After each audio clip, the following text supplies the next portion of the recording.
Freewill, a Rush tribute band in Phoenix, Arizona, is now just a day away from their next gig, and rehearsal is not going well. Something's out of whack. It's no surprise. When you play Rush, something's always out of whack. Didn't sound good enough, or what? I don't think there's one Rush song that we play 100% perfect. It's tricky work for amateurs whose day jobs have nothing to do with music. Closer to the heart. Dave Spaghetti Lee is a systems technologist.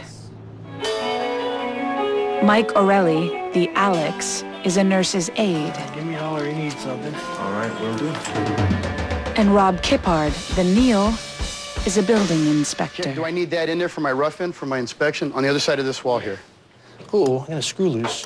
Even the real Rush struggles, and it's their music.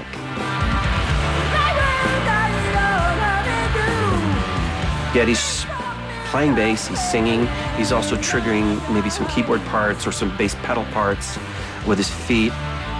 I've got all kinds of pedals that I'm triggering all the time, and I'm singing as well. And playing guitar. Neil's playing drums the way he plays drums like no other drummer in the world.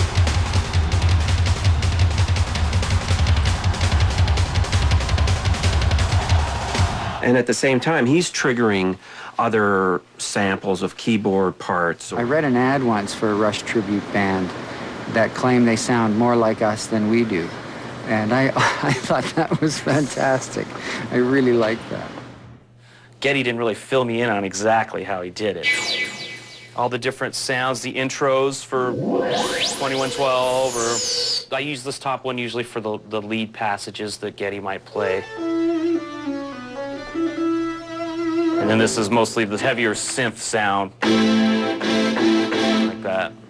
Trying to figure it out, listening, and going, I think that's it. I just listen to it over and over and over. That sounds like a big drum, that sounds like a small drum. Grab a pair of sticks and go for it. You know what drove me crazy? He was trying to learn that one little thing from the trees, you know, where he's like,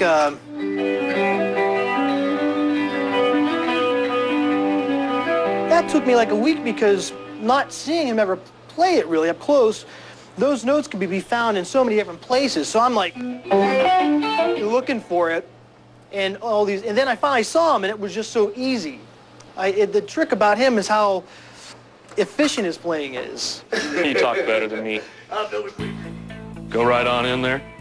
It's Dave's Rush Museum, jam-packed with treasures.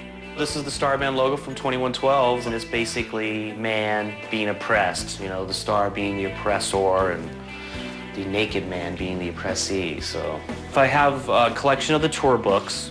This one he keeps lovingly under wraps. This is the original 2112 tour book. What's cool about this tour book is Neil Peart actually used this. And how about this? A t-shirt tossed to Dave during a Rush concert by Alex Lifeson himself. Alex came right over to where me and Val, my wife, was, and he just threw that thing right at us. I was pretty much going nuts and losing it. But nothing says I love Rush like a coin-operated Maytag commercial clothes dryer. Basically, this is my tribute to Geddy. Geddy Lee, for reasons of his own, likes to have one or more on stage. So what's a tribute band zealot to do but get one too? I'm happy with that. Yeah, I mean, I think it works pretty well, actually. It lights it up pretty good. The dryer passed the test. Good deal.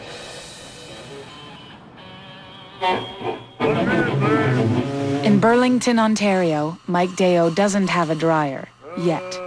It's on his wish list. I'm trying to find a stackable washer and dryer, like the apartment size. But right now, Mike has other things to worry about. His show at Boston Manor is coming up so soon, and the band is in rocker hell. Well, if ever there was a reason to leave it out, that's it. I blew it at the end there. I don't think any of us were blameless in that one. Hey, that tuner's not on, that's why it sounds. Everybody's timing is off. On top of that, Mike has a sprained shoulder. It must be you. It's still messed up. An injury he got driving the big rig. I had to go get a cortisone shot, but... Now Mike's bass guitar is a painful burden, but he wouldn't think of stopping the music.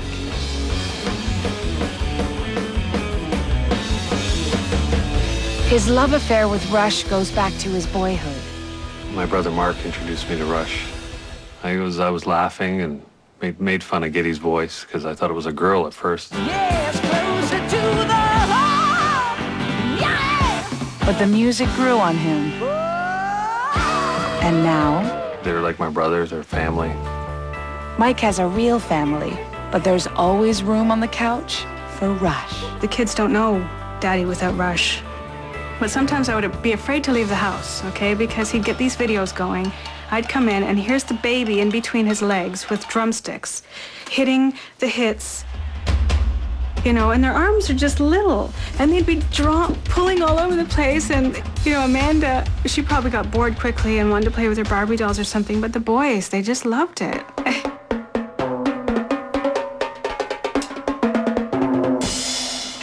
It's a happy household.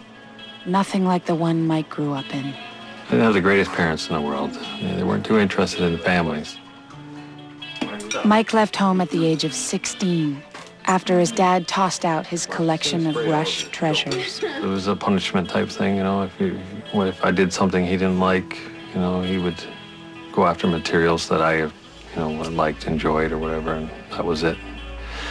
I don't do that with my children, you know. I never understood that, so. I started just living downtown Toronto and staying in these stopovers, hostels. After that, I just kept moving around and lived in the streets for a while. The stories he tells me of his past, any child would withdraw into something. And for him, it was music, and it was the music of Rush.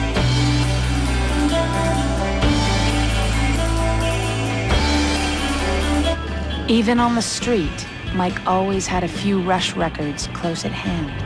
I'd go up to the library and listen to them all day, and then I'd just go find a place to sleep for that night. It took him away. I think it was his escape. Even though I was always hungry and cold or whatever, they were always there. That's that family thing. One of the most powerful compliments I think we get is from people who say, you know, your music touched me at a time in my life where it was really important and it really helped me get through a difficult period. That always blows my mind that, you know, rock music can have that kind of comforting effect on somebody. Sergio, check your mic. At rehearsal today, Mike has a more immediate issue. It's with Serge, the singer. Syphilis. Check. Syphilis? He's not a true die for the music Rush fan.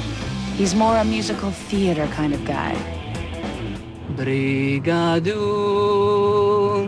Brigadoon. So there are times when he forgets he's in a Rush tribute band and he thinks he's on Broadway. Oh, now you're really scaring everybody. Jeff's backing up. Sometimes I do dance, and, you know, the guys would start making fun of me because I would do all those, you know, classical dance, you know, ballet type of thing, which looks, of course, funny, you know, to this type of music. You were dancing better last time. We told him at the beginning we don't want to see him doing any pirouettes and, you know, anything on stage that might get us beat up. Mike's working on a dance of his own, a carefully choreographed slideshow for the band's upcoming concert. For each song, I'm just going to do the album cover. Fade in, fade up. It'll be his tribute band's version of the big show put on by the real Rush.